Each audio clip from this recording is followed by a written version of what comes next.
Ela ficou 3 dias na cidade. Só 3. No primeiro procurou comida. No segundo procurou trabalho. No terceiro, amarraram ela num poste no meio da praça, por roubar um pedaço de carne. Ela estava com fome. E por isso queriam raspar sua cabeça diante de todo mundo. Como se a vergonha fosse parte da punição. Como se a dor precisasse de plateia. Essa é a história de Annabelle Reed. E do dia em que a cidade inteira escolheu assistir em silêncio. Agora me conta, de onde você está assistindo essa história? Comenta aqui embaixo a sua cidade. Quero ver até onde essa história vai chegar. Drywater era uma cidade tão seca quanto o coração de quem mandava nela. Annabelle Reed chegou lá com a cara suja, os pés rasgados e o tipo de fome que transforma qualquer pessoa num risco. 3 dias depois, seria arrastada pela rua, chutada como bicho e amarrada num poste para todo mundo ver. Tudo por um pedaço de carne seca. Ela não queria roubar, mas a barriga já roncava como fera. E a carroça de mantimentos estava ali, parada no sol, chamando. Era a carroça de Harland Blackwood, o fazendeiro mais rico da região. Rico e cruel, do tipo que comprava silêncio com moedas e fidelidade com medo. Annabelle estendeu a mão. Pegou o pedaço de carne, mas foi vista. O grito veio primeiro. Depois as mãos grossas puxando seu cabelo. O chão arranhou sua pele. As botas esmagaram suas costelas. Ela gritou. Ninguém ajudou. A multidão surgiu como se já tivesse combinado. Gente que vendia pão, criava filho, cuspia no chão. Todo mundo parou para ver.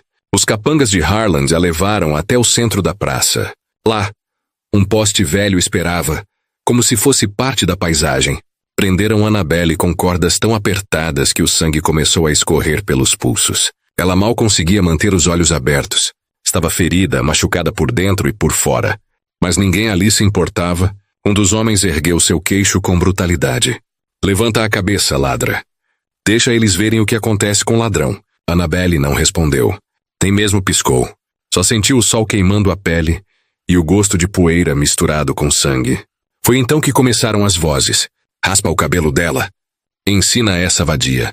Risos, pedras, lama. Uma mulher cuspiu. Um menino jogou casca de fruta. Era como se todos tivessem esquecido que ela era humana. Annabelle sentiu o mundo girar, mas antes de desmaiar sussurrou. Eles querem me raspar. No meio da cidade. Quem ouviu estremeceu, porque já não era só castigo. Era espetáculo. Um ritual de humilhação pública, e ninguém parecia disposto a parar. Mas Drywater ainda tinha uma carta na manga, e ela vinha cavalgando pela estrada de terra com um lenço vermelho no pescoço. O som dos cascos foi a primeira coisa que cortou o ar.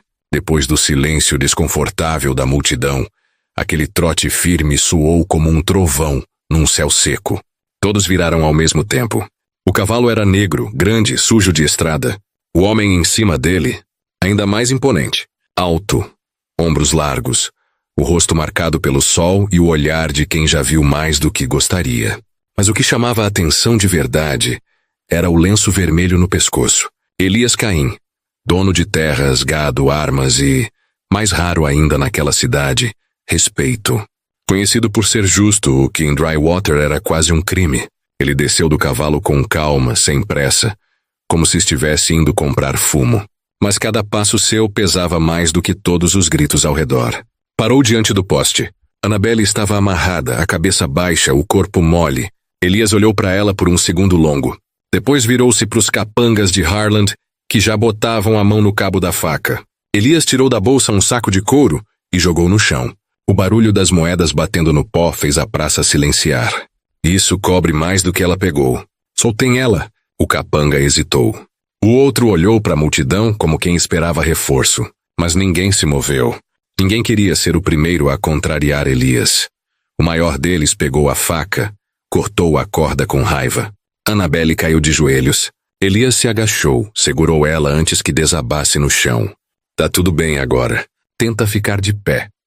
A multidão reagiu como criança que teve o brinquedo tirado da mão. Isso é um absurdo, gritou alguém. Ladrão tem que pagar. Ela pagou, disse Elias olhando para ninguém e para todo mundo ao mesmo tempo. Mais do que devia. Com cuidado ele colocou Annabelle no cavalo. Subiu atrás. As rédeas firmes, a mão na cintura dela para segurar. E foi. A multidão abriu caminho. Ninguém teve coragem de impedir. A poeira se ergueu. A cidade assistiu em silêncio. E ali, naquele momento, Elias Cain não salvou só uma mulher. Ele comprou uma briga com o homem mais perigoso do condado. Harlan Blackwood agora tinha um inimigo. E ele nunca deixava um desaforo barato. Mas o que esperava por Annabelle não era só abrigo. Era o começo de algo ainda mais perigoso. Ser tratada como alguém que merece viver. E aí, tá sentindo o peso dessa história? Se isso tá mexendo contigo de algum jeito, se te prendeu, te revoltou ou te fez pensar, aproveita e segue a gente aqui. Porque tem muito mais história como essa vindo aí. E nenhuma delas passa leve.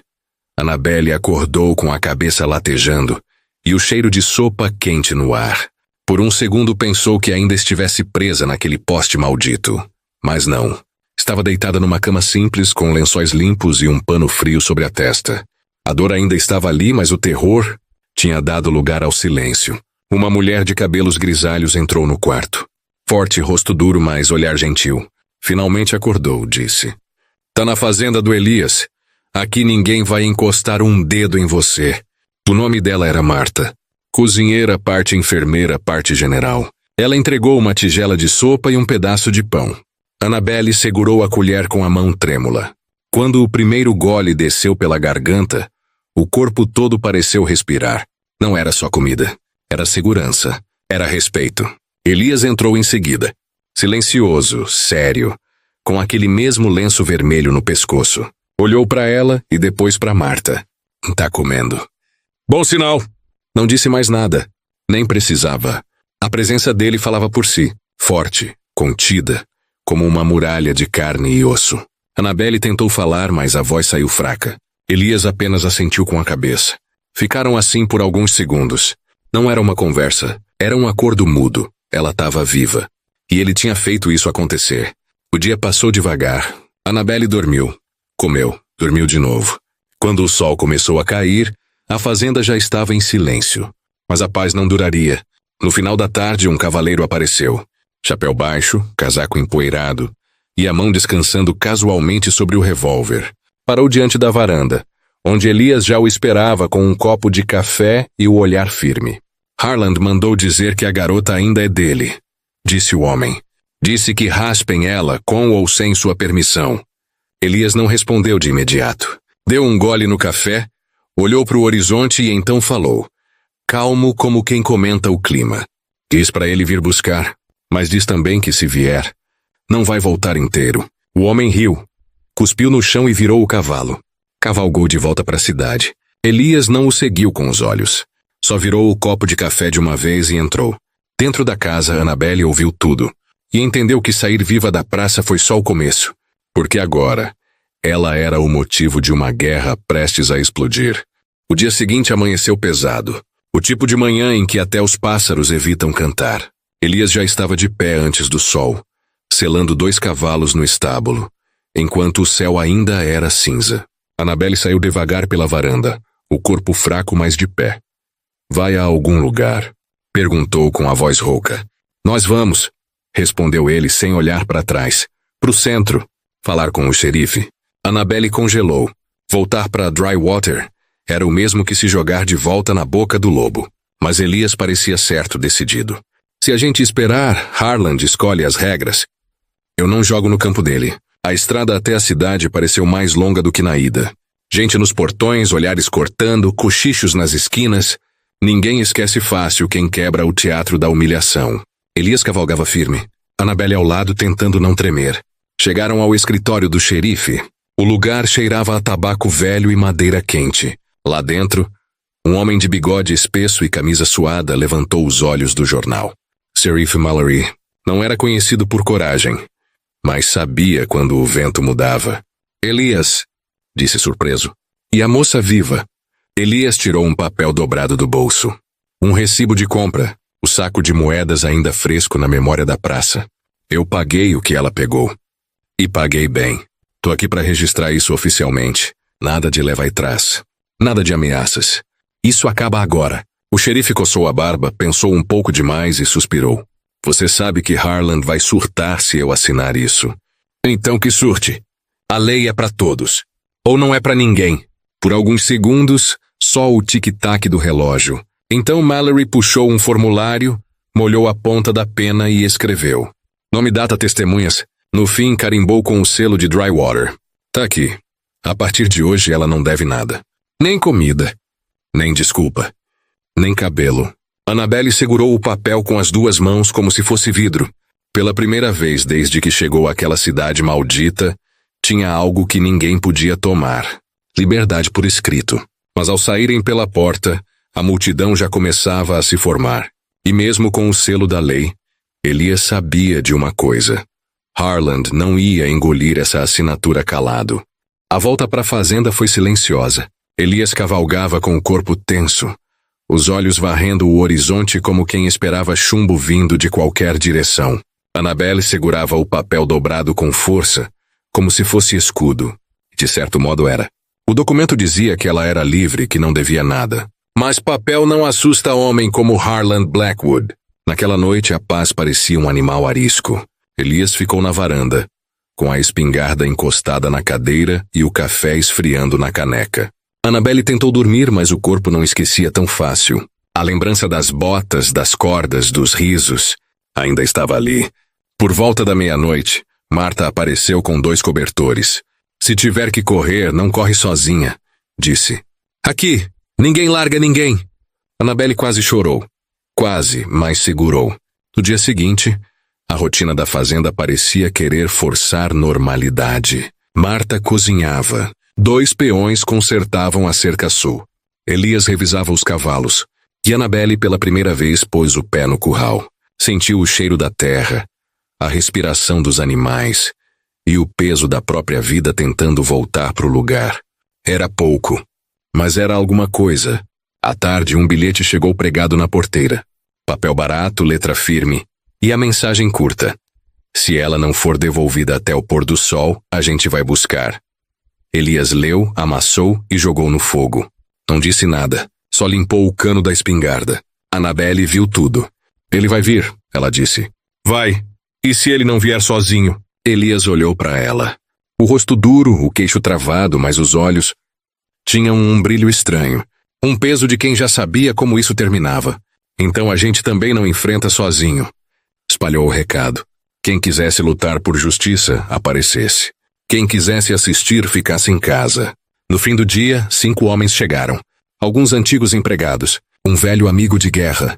Um moleque com mais coragem do que juízo. Ficaram em silêncio, montaram guarda, prepararam tudo. O pôr do sol pintava o céu de vermelho quando o primeiro cavaleiro apareceu na estrada. Depois outro. E outro. Harland não viera sozinho. Elias se levantou da cadeira, estalou os dedos e disse, como se estivesse chamando o gado. Então vem. Traz tudo o que tiver. Aqui ninguém é mais propriedade de ninguém. E se quiser tirar, vai ter que sangrar por isso. O céu estava vermelho. Não aquele vermelho bonito de fim de tarde, mas o tipo de cor que avisa. Hoje vai ter sangue. Os homens de Harland vinham em formação, cavalgando firme, com os rostos cobertos de ódio e certeza. Eram 10, todos armados. Elias esperava na frente da casa, com a espingarda apoiada no ombro e os pés cravados no chão. Atrás dele Annabelle. Ao lado, os 5 que vieram lutar. Não porque deviam, mas porque escolheram. O primeiro cavalo parou a 10 metros do portão. Harland gordo, arrogante, o chapéu torto na cabeça e a vaidade transbordando do olhar. Vim buscar o que é meu, disse. Elias nem se mexeu. Ninguém aqui é seu. Harland desceu do cavalo com raiva. Tirou o papel do bolso, amassado, rasgado. Isso aqui não vale nada. Eu sou a lei nessa cidade. Elias cuspiu no chão. Isso era antes de rasgar a própria vergonha. Agora é só mais um covarde com gado demais e juízo de menos. Um dos homens de Harland levantou o rifle. Elias respondeu na mesma hora. Um tiro, seco, rápido. O homem caiu da cela sem som. O resto foi poeira, grito e pólvora. O chão tremeu. Os cavalos se espalharam. O barulho engoliu o fim do dia. Elias, Marta, os peões. Todos lutaram como se aquela terra fosse o único pedaço de mundo que restava. Annabelle correu para o celeiro. Pegou munição, carregou armas, distribuiu cartuchos. Não fugiu. Não tremeu. Era a mesma mulher que, dias atrás, estava amarrada num poste. Mas agora lutava em pé. O tiroteio durou pouco. Quando a poeira baixou, Harland estava de joelhos, sangrando do ombro. Olhou em volta. Nenhum dos seus homens estava em pé. Isso não vai ficar assim, disse cuspindo sangue. Elias caminhou até ele, rifle na mão. Vai sim, porque a próxima bala não vai errar, e porque agora a cidade viu quem você é de verdade. Harland subiu no cavalo mancando e fugiu, sem glória, sem plateia. Annabelle ficou parada, olhando o horizonte. O céu já era escuro. Elias se aproximou, sujo de sangue, mas de pé. Acabou, ele disse. Annabelle olhou para ele. Não, tá só começando. Porque agora eu existo, e ninguém mais vai me apagar. E aí, você teria coragem de enfrentar Harland como Elias enfrentou? Ou teria ficado no meio da multidão só olhando? Se essa história te prendeu até aqui, deixa o like e segue o canal. Porque tem muitas outras histórias do Velho Oeste esperando por você. E nenhuma delas vem leve.